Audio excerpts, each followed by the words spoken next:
Join me as I explore this creepy abandoned house and try to uncover the dark secrets hidden within. This house has been abandoned for decades, its grandeur and beauty slowly being consumed by nature. The once manicured lawn is overgrown, the paint is chipped and faded, and the windows are broken. But it's not just the physical appearance that draws people in. It's the whispers of paranormal activity, unexplained occurrences, and dark secrets that lurk within its walls. Rumors have been circulating about this house for years, with many claiming to have seen strange lights and heard unexplained noises coming from within. Some say it's haunted by the ghosts of former owners, while others believe it's a hotbed of extraterrestrial activity. Whatever the truth may be, one thing is certain: this house has a reputation that precedes it, and it's that reputation that has drawn me to it today. As I stand before this house, I can feel the weight of its history, the secrets it holds within its crumbling walls. I've spoken to locals, and they all tell the same story.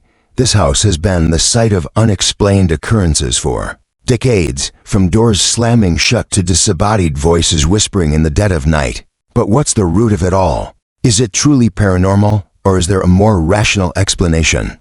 Despite the rumors, I've managed to uncover some fascinating history about this house. It was built in the early 1900s by a wealthy family, who lived here for nearly 50 years before abandoning it suddenly. There are whispers of a family tragedy, of a death that occurred within these very walls, but the details are scarce. Whatever the truth may be, it's clear that this house has been the site of great joy and great sorrow, and it's that contrast that makes it so fascinating. As I delve deeper into the history of this house, I've uncovered some fascinating evidence that supports the existence of secrets within, from cryptic messages scrawled on the walls to abandoned rooms that seem to have been locked away for decades. It's clear that there's more to this house than meets the eye. And then, of course, there are the strange symbols etched into the doorframes, symbols that seem to be a mix of ancient languages and modern cryptology. But perhaps the most shocking discovery I made during my exploration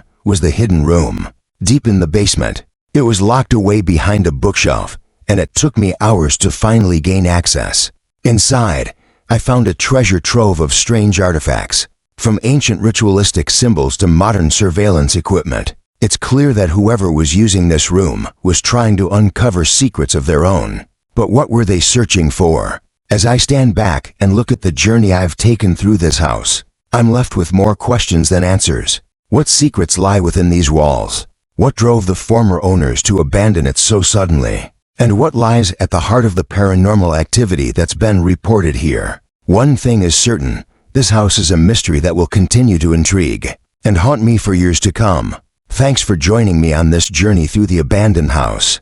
I'd love to hear your theories about the house in the comments below. And if you have any suggestions for other abandoned places I should explore in future videos, let me know. Part 1. The House Beckons. The house had been calling to me for weeks.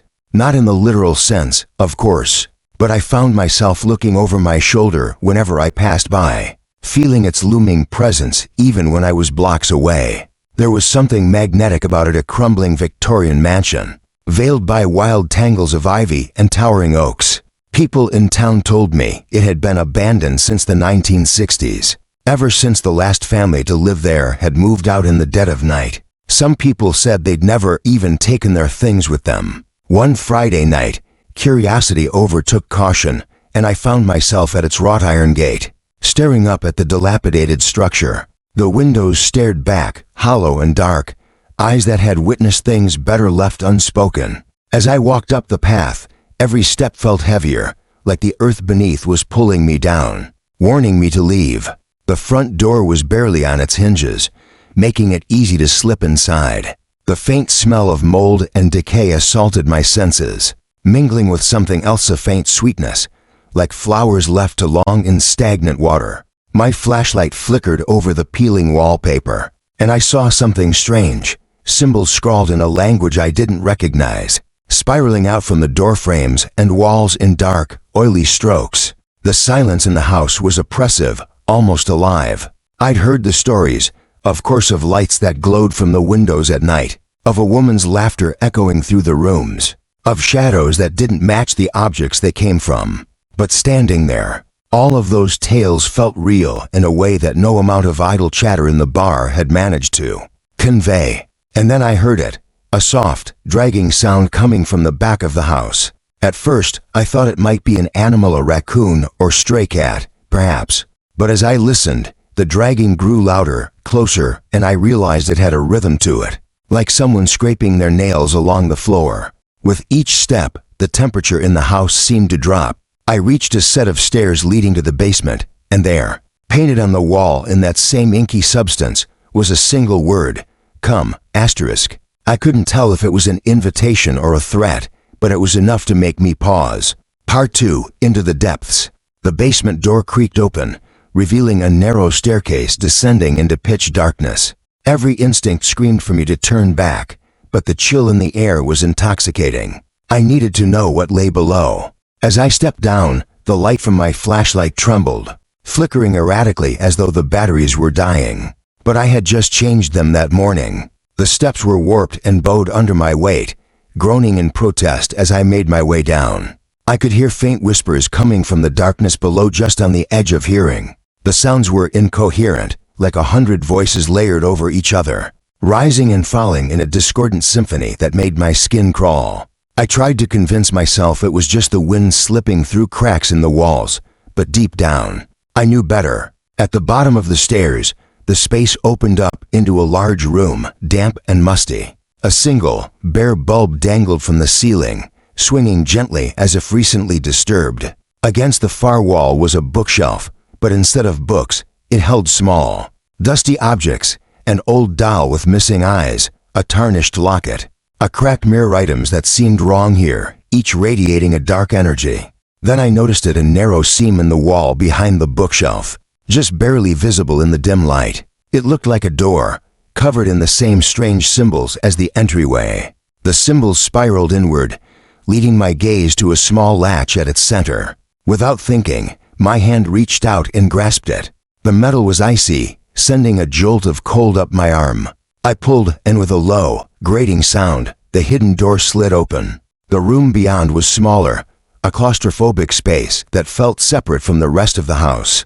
The walls were lined with strange, ritualistic symbols scratched into the wood, some so deep that splinters fanned out like skeletal fingers. In the center of the room was a table, covered in dust and surrounded by scattered papers and a single, small leather-bound journal. The journal looked out of place among the other relics. I brushed the dust from its cover and opened it, flipping past brittle, yellowed pages filled with cramped, erratic handwriting. Most of it was in a language I didn't recognize, but here and there, phrases leapt out at me. Asterisk, they told me I was chosen. Asterisk, asterisk, this house is a mouth, waiting to consume. Asterisk, asterisk, no one leaves. Asterisk. The last line on the final page was scrawled over and over in a frantic hand. The ink smeared and uneven as if the writer's hand had been shaking. Asterisk, don't go back. Don't go back. Don't asterisk. The sentence cut off abruptly, and just then, a gust of cold air swept through the room. The door behind me slammed shut. My flashlight blinked out, plunging me into total darkness. Part 3. The darkness stirs. Panic surged through me as I groped blindly for the door, my fingers tracing along the jagged symbols on the wall. I threw my weight against the door, but it wouldn't budge. My flashlight lay cold and dead in my hand, and in the silence that followed, I heard it again, the sound of something dragging, now closer, impossibly close, just beyond the walls. With my heart pounding, I felt my way back to the small table, brushing against the objects scattered across its surface. My fingers closed around a cold, metallic object, an ancient, rusted key. Its surface was damp, and I felt a strange prickling sensation in my hand, as though the key itself were alive, pulsing faintly with energy.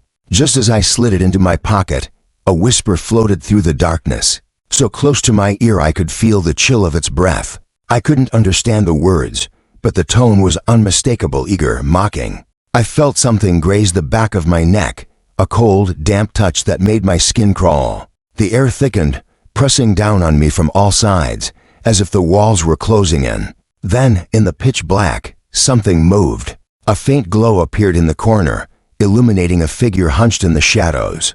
It was barely more than a silhouette, its form twisted and unnatural, but I could make out the shape of a face, its mouth stretched wide in a sickening smile, teeth gleaming faintly in the darkness. The figure was watching me, its hollow eyes fixed on my every movement. I stumbled back, trying to put distance between us, but the walls felt too close, trapping me in this space with whatever it was. The figure didn't move. It just stood there, staring with that frozen smile. Desperation overtook me. I fumbled with the journal in my hand, scanning the pages, hoping for some clue, some scrap of information that could help me escape. As I flipped through, one line seemed to shine brighter than the rest, standing out as though it had been written just for me. Asterisk, the key unlocks the final door. Asterisk. Frantically, I tore through the pages, hoping for a hint, a map, anything. But there was nothing more, just that one line, repeated over and over. As I stood there, my back pressed against the wall, I heard the dragging sound once more, now coming from directly above. The ceiling creaked, and then I heard it, a heavy, deliberate thump, as if something was moving across the floor directly overhead. It was coming toward the basement stairs, each step slow and deliberate, every movement filled with a dreadful intent. And then, without warning, the door at the top of the basement stairs flew open. A dim, flickering light filled the doorway, casting long shadows across the walls. The figure in the corner shifted, its head twisting slightly as if acknowledging the new arrival. It was waiting. The footsteps echoed down the stairs, growing louder, closer. Part 4. A stranger's arrival. The footsteps descended with a steady rhythm, and each step felt like the tick of a clock, counting down to something inevitable. I flattened myself against the wall, gripping the rusted key as if it were my only lifeline. My breath was shallow, my pulse thundered in my ears. I knew that whatever was coming down those stairs wasn't there to help. The dim light that filled the doorway shifted as a figure stepped into view, and for a moment, I thought it might be human. But as it reached the bottom of the stairs, I saw that it moved wrong, its limbs slightly too long, its head tilting with an unnatural slowness, as if feeling out the air. The figure was cloaked in darkness, its face obscured, but its eyes glinted in the faint light, hollow and empty.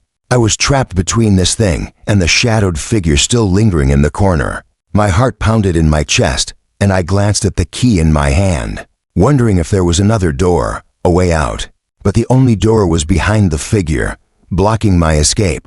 The figure at the bottom of the stairs took another step forward, its feet scraping across the dusty floor. A low, guttural sound escaped its throat, a sound of hunger and need, a sound that made my stomach twist with dread. Desperation gnawed at me. Asterisk, the key unlocks the final door. Asterisk, I thought, clutching the journal tighter. But there were no more doors here, no other way out.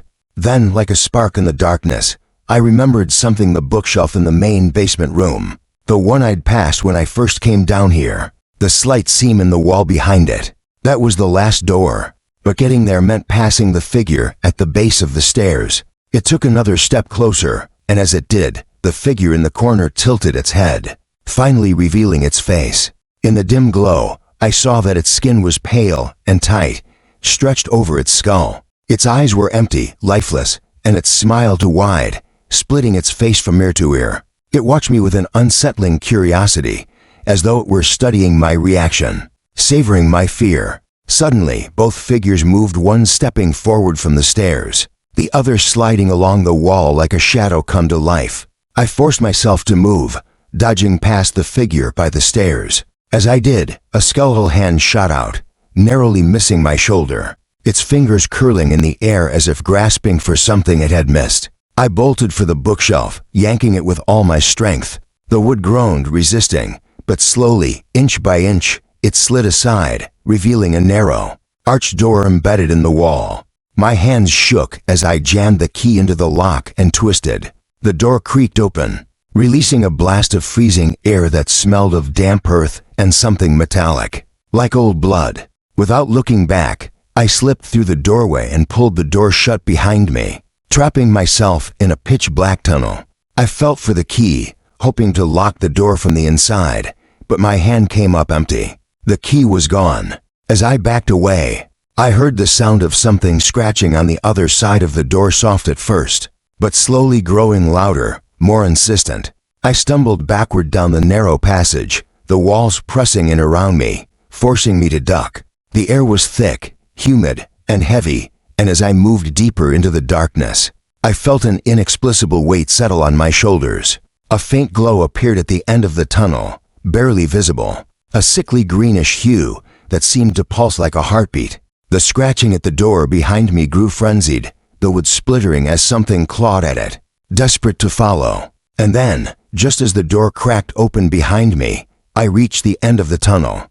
Part 5, the heart of the house. The greenish glow bathed the final chamber in a sickly light, illuminating twisted shapes that lined the walls, artifacts both ancient and horrifying. Dried branches woven into crude figures, jars filled with murky liquid, and bones, dozens of bones, arranged in strange patterns across the floor. They pointed inward, converging on a circular depression in the center of the room. I knew, somehow, that this was where all the horrors in the house led. This was the heart.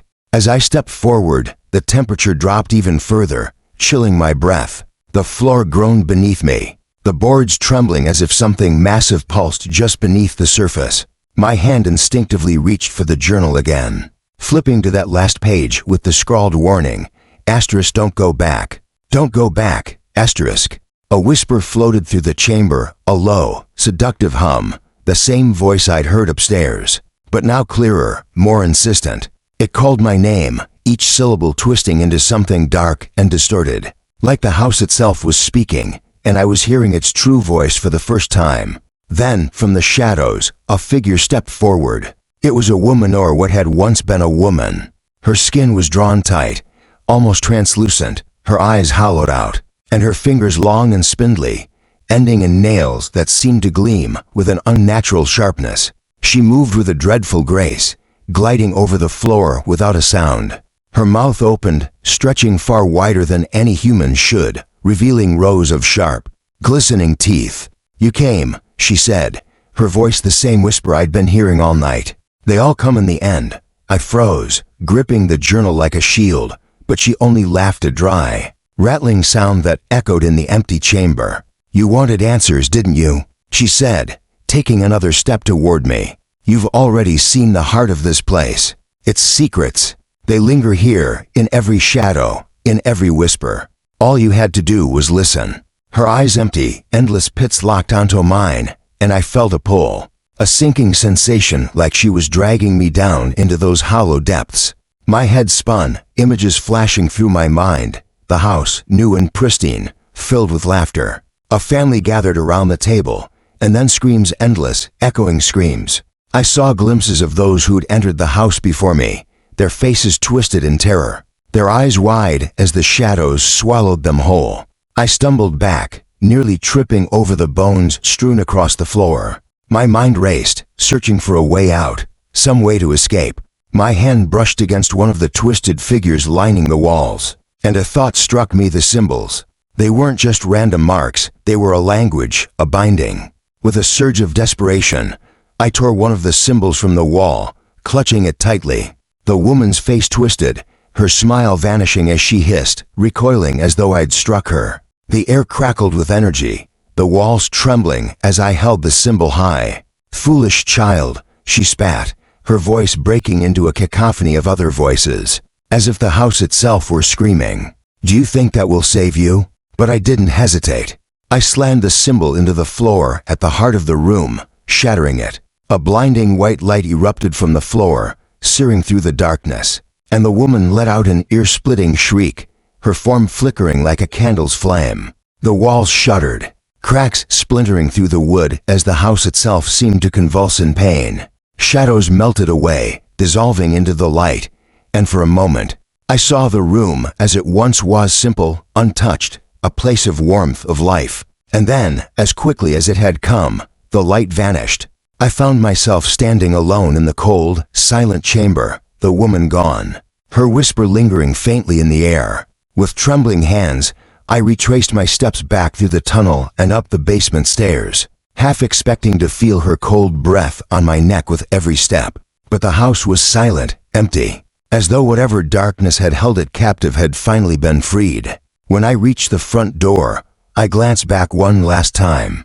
The house seemed smaller, its walls sagging as though the very life had been drained from it. And maybe, in some twisted way, it had. But as I stepped outside, the air felt lighter, cleaner, and the whispering had finally gone silent. I left the house behind, its secrets buried in that dark, cold room, knowing I'd never return. But even now, sometimes late at night, I can still hear that voice, a faint echo of the house's last, lingering call, *You came, and they all come in the end, *.